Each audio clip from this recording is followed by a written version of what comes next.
What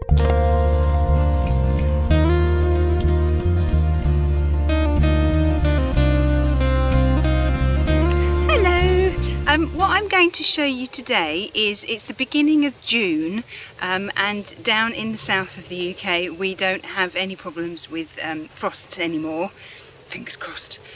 So all your tender crops can go out, and one of those is celeriac. Okay, I sowed these from seed, I then potted them on, and they've been sitting in the greenhouse for a good month, and they've grown absolutely beautifully. And now it's the beginning of June, they're ready to go out into the big wide world, into the ground, into the allotment. So I'm just going to show you how to do that.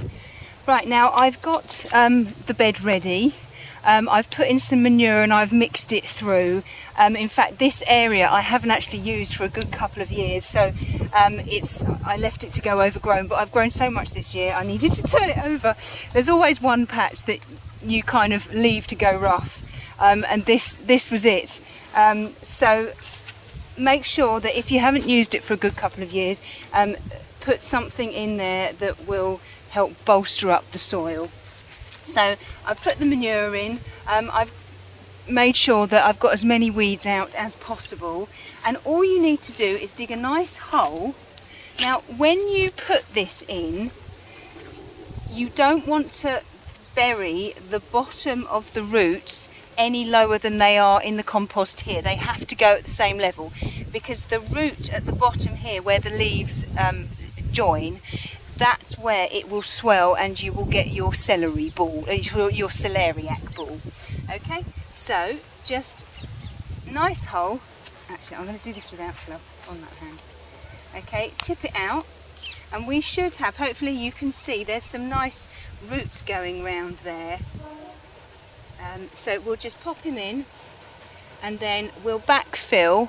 We'll bring all the soil back, and at the same level as it was in the pot. Just like that. Give it a good push down. So you need to make sure that you push them in quite firmly. And when you plant the next one, you need to space them about 9 inches apart, because the celeriac should grow to about 4 to 5 inches across. So if you have it at about anywhere between 6 and 9 inches, I would suggest 9. 9 gives it a bit more space to breathe. So I'll pop another one there, and then I'll just keep doing some lines so that they've got a nice amount of space to grow. Right, so I'll carry on doing all of those. I've got quite a few to put in. I've got about 30 to put in. Now celeriac isn't for everybody. I understand that completely and utterly. Raw celeriac has a flavour of, it's a very, very strong celery flavour. It goes beautifully in stews and casseroles, but it is one of those vegetables that just isn't for everybody. But they are relatively easy to grow. Just make sure that you keep them watered if it gets quite dry. The sun's shining today, which is so exciting. And just keep them watered, keep them as weed free as you possibly can, and they'll just basically sort themselves out. There aren't many pests that will trouble them. The only thing I would suggest that you do is to protect them from slugs and snails, okay, in whatever way you feel is appropriate.